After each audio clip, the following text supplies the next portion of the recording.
बिस्मिल्लाहिर्रहमानिर्रहीम। अस्सलाम वालेकुम नाज़रीन, मैं हूं डॉक्टर अली और आप देख रहे हैं मेरा फेसबुक और यूट्यूब चैनल। नाज़रीन, बड़ी अहम तरीन डेवलपमेंट्स हैं। बहुत बड़ी खबर आपके साथ हम शेयर करने जा रहे हैं कि पाकिस्तान ने वो कर दिखाया है जिसके बारे में शायद कोई दूसरा मुल्क सोच भी नहीं सकता था। नाज़रीन, सऊदी अरब ने बाकायदा तौर पर असलहे की जो खरीद है उसको बंद कर दिया है। और आखिर ऐसा क्या हुआ है, पाकिस्तान, तुर्की और सऊदी अरब ये मिलकर क्या करने जा रहे हैं, बहुत अहम तरीन इंफॉर्मेशन और कुछ ताज़ा तरीन खबरें ये आप जानेंगे, जबकि पाकिस्तानी जो हैं वो भी तैयार हो जाए। इस वक्त लाखों की तादाद में नौकरियां जो हैं ये अब करने के लिए गल्फ कंट्री में जाएंगे। इसकी तमाम तफसीलात भी आज के इस व्लॉग में आप जान पाएंगे। वीडियो की तफसील में जाने से पहले अगर आपने हमारे इस चैनल को सब्सक्राइब नहीं किया हुआ तो आपसे गुजारिश है काइंडली इसको सब्सक्राइब कर लें और बेल आइकन को ज़रूर दबा दें ताकि हमारी आने वाली वीडियो सबसे पहले आप तक पहुंच सकें। नाज़रीन, हम आपके शुक्रगुजार हैं जो आप हमारे वीलॉग्स को देखने के लिए वक्त निकालते हैं और कमेंट सेक्शन में अपनी मोहब्बतों का इजहार भी करते हैं।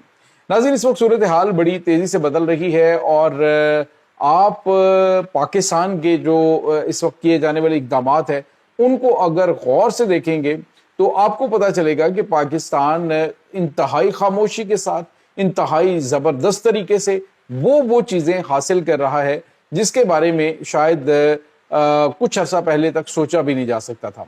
नाज़रीन, ये तमाम के तमाम अरब ममालिक इस वक्त पाकिस्तान को उम्मीदों का मरकज़ समझ रहे हैं कि ये पाकिस्तान ही है जो हमें इस बहरान से निकालेगा। और बहरान क्या है? ईरान और अमेरिका के दरमियान जारी होने वाली जंग के बाद से जो पैदा होने वाली सूरत हाल है। इस वक्त नाज़रीन, आपको पता है कि पाकिस्तान ईरान को इस अहम तरीन मुआहदे का हिस्सा बनाने की जानिब गामज़न है कि जो पाकिस्तान और सऊदी अरब के दरमियान है। और अमेरिका, आपको पता है कि आज तक जो सऊदी अरब है उसको ईरान का ख़तरा दिखा के कि ईरान जो है वो ये कर देगा, ईरान तबाही मचा देगा, ईरान तुम्हारे मुल्क पे कब्ज़ा कर लेगा, ईरान जो है वो तुम्हारी बंदरगाहें कब्ज़े में ले लेगा। तो ये तमाम तर जो खतरात हैं वो दिखाकर अरबों डॉलर का असलहा हर साल जो है वो इनको बेचा जाता है। अब जब जंग में अमली तौर पे इक़दामात उठाने का वक्त आया तो दुनिया देखा कि अमेरिका जो है वो खुद ईरानी हमलों से बुरी तरह से ईरानी हमले रोकने में नाकाम रहा। कतर है, उसके बाद अरब अमारात है, बहरीन है, सऊदी अरब है, जहाँ जहाँ पे अमेरिका की एयरबेसेस थी वहाँ पे ईरान ने मिसाइल मारे। इनके डिफेंस सिस्टम्स जो हैं उनका भी कच्चा चट्टा खुल गया। अब इसके बाद मोहम्मद बिन सलमान जो है उन्होंने पाकिस्तान और तुर्की के साथ हालिया दिनों में जो अहम तरीन मुलाकातें हुई, हम आपको पहले बार बार बताते आ रहे हैं कि पाकिस्तान और तुर्की और ये जो सऊदी अरब है ये मिलके कुछ बहुत बड़ा करने वाले हैं। नाज़रीन, सऊदी अरब चूँकि आपको पता है कि असला खरीदने वाला मशरक़ी वस्ता का सबसे बड़ा मुल्क और पैसा भी उसके पास बड़ा है। अब इसके ऊपर इन्हसार जो है वो तेल के ऊपर इन्हसार कम करने के लिए ईरान ने ये जो सऊदी अरब है उसने दिफाई पैदावार बढ़ाने का बड़ा फैसला कर लिया। उन्होंने पाकिस्तान और तुर्की के साथ मिलकर, पाकिस्तान और तुर्की ये दोनों ममालिक के, नाज़रीन अगर देखें तो तुर्की ड्रोन साजी के अंदर दुनिया में एक मैचलेस कंट्री है।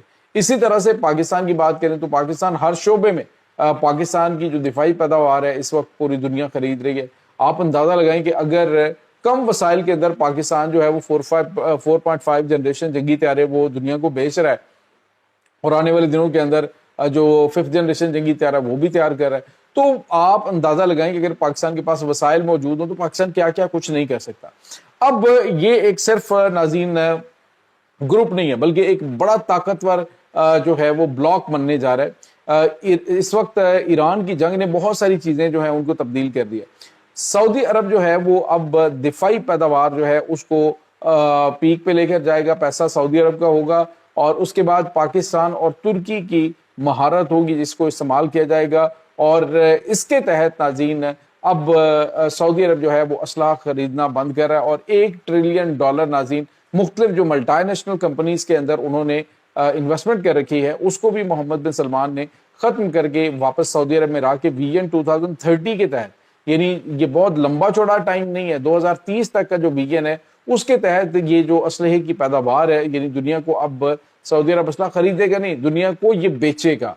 और किसके थ्रू? पाकिस्तान और तुर्की जो है वो इसमें उनके मुआवन होगा। और मेरे ख्याल में नाज़रीन इस प्रोजेक्ट के अंदर जो कतर है ये भी शामिल हो सकता है।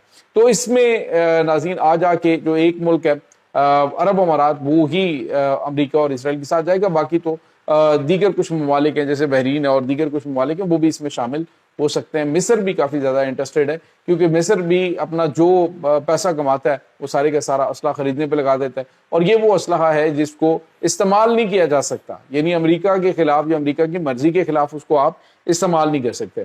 تو اب جو ہے یہ تازہ ترین اپڈیٹس چل رہی ہیں، اور پاکستان نے خاموشی کے ساتھ بہت بڑی یہ کارروائی کی ہے کہ خاموشی کے ساتھ نہ صرف ان کو چین کے بلاک کی جانب دھکیل دیا بلکہ اپنا جو الگ سے بلاک ہے، اسلامک بلاک ہے، وہ طاقتور بلاک جو ہے اس کو بھی کریٹ کرنا شروع کر دیا ہے۔ اس کے بعد ناظرین ایک اور بڑی اور اہم ترین خبر ہے، اور یہ اس حوالے سے بڑی غیر معمولی ہے، بڑی اہم ہے، کیونکہ عرب امارات کے ساتھ پاکستان کے تعلقات میں تھوڑا سا مسئلہ آیا ہے، لیکن ابھی کل میں جو سعودی عرب امارات کے سفیر پاکستان کے اندر تعینات ہیں، انہوں نے کہا دوبارہ سے ہم جو پاکستان کے لیے لیبر ویزے ہیں، یعنی پاکستانی لوگوں کو جو ہے ہم بڑی قدر کرتے ہیں، ہمارے برادر اسلامی ملک پاکستان کے ساتھ بڑے اچھے تعلقات ہیں، تو ہم مزید جو ہے وہ نوکریاں وہ پیدا کرنے جا رہے ہیں۔ لیکن ناظرین یہاں پہ آپ کو یہ بتاتے چلیں کہ ہم پریشان اس لیے تھے کیونکہ پہلے تو پیسوں کی وجہ سے عرب امارات پاکستان کو بلیک میل کرتا رہا، اب بار بار ہم یہ بات کرتے ہیں کہ یہ دیکھیں پاکستانی لاکھوں پاکستانی وہاں پہ نوکریاں کر رہے ہیں، ان کا کیا بنے گا اگر ان کے تعلقات خراب ہوتے ہیں۔ تو ناظرین پاکستان نے اس کا بھی توڑ نکال لیا ہے۔ اب سعودی عرب کے ساتھ اہم ترین معاہدہ ہوا، 10 لاکھ نوکریاں ناظرین نئی پیدا ہونے جا رہی ہیں، اور یہ نوکریاں جو ہیں وہ صرف پاکستانیوں کے لیے ہوں گی، اور پاکستانی جو ہے وہ اب تیاریاں کر لیں، خاص طور پہ جو مختلف کنسٹرکشن کے شعبے ہیں وہ، اور اس کے بعد آئی ٹی کے شعبے، وہاں پہ اپنی مہارت جو ہے اس کو زبردست کریں تاکہ آنے والے دنوں کے اندر آپ کو جو جاب اپرچونیٹیز سعودی عربیہ کے اندر ملیں گی اس میں آپ بہتر طریقے سے کما سکیں۔ تو ناظرین کسی بھی ملک کا جو فورن ریمیٹنس ہے وہ کافی زیادہ اہم ہوتا ہے۔ اب خلیجی ممالک جب سے بند ہوئے ہیں تو آپ اندازہ لگائیں کہ 1 کروڑ جو بھارتی ہیں وہ نوکریوں سے فارغ ہوئے ہیں اور وہ واپس بھارت پہنچے، لیکن پاکستان جو ہے اس کو اتنا ایشو نہیں ہے۔ اگر عرب امارات اتنے لوگوں کو خیر فارغ کر نہیں سکتا، لیکن اگر نکلتے بھی ہیں لوگ تو ان کو انتظامات جو ہیں وہ گورنمنٹ آف پاکستان نے کر لیے۔ آنے والے دنوں کے اندر ناظرین پاکستان کے اندر بھی بڑے پیمانے پہ جو انویسٹمنٹ آئی ہے اس میں بڑی نوکریاں جو ہیں وہ جنریٹ ہو رہی ہیں، اور جو گوادر ہے وہاں پہ خاص طور پہ آئل ریفائنریز کے حوالے سے جو پروجیکٹ ہے اس میں کافی بڑے پیمانے پہ نوکریاں جو ہیں وہ پیدا ہوں گی۔ تو تیاریاں پکڑ لیں، نوکریوں کا ایشو نہیں ہوگا، لیکن ہمارا ایک سب سے بڑا پرابلم ہے کہ ہم جو ہے وہ بجائے اس کے کہ سکلز، ماڈرن سکلز سیکھیں، روایتی تعلیم لے کے، تو وہ لوگ پھر کھڑے ہو کے گورنمنٹ کو گالیاں دے رہے ہوتے ہیں اور پالیسیوں کو گالیاں دے رہے ہوتے ہیں۔ تو سوال یہ پیدا ہوتا ہے کہ آپ کتنی ماڈرن ایجوکیشن جو ہے وہ حاصل کر رہے ہیں، تو اس کی طرف بڑھیں۔ ابھی بھی موقع ہے، تیاریاں کریں، آنے والے دن پاکستان کی انشاءاللہ روشن اور تابناک ہے، اور پاکستان ناظرین نہ صرف عالمی اثر اور سوکھ اپنا بڑھا رہا ہے بلکہ مڈل ایسٹ کے اندر پاکستان کی اب اتنی اہمیت ہو چکی ہے کہ آپ سوچ نہیں سکتے۔ یہ ناظرین اس وقت تازہ ترین اپڈیٹس ہیں اس تمام صورتحال کے بارے میں۔ آپ کا کیا کہنا ہے؟ کمنٹ سیکشن میں اپنے خیالات کا اظہار ضرور کیجیے گا۔ انشاءاللہ بہت جلد ملتے ہیں ایک نئی ویڈیو میں، تب تک کے لیے اپنا بہت سارا خیال رکھیے گا۔ اللہ حافظ۔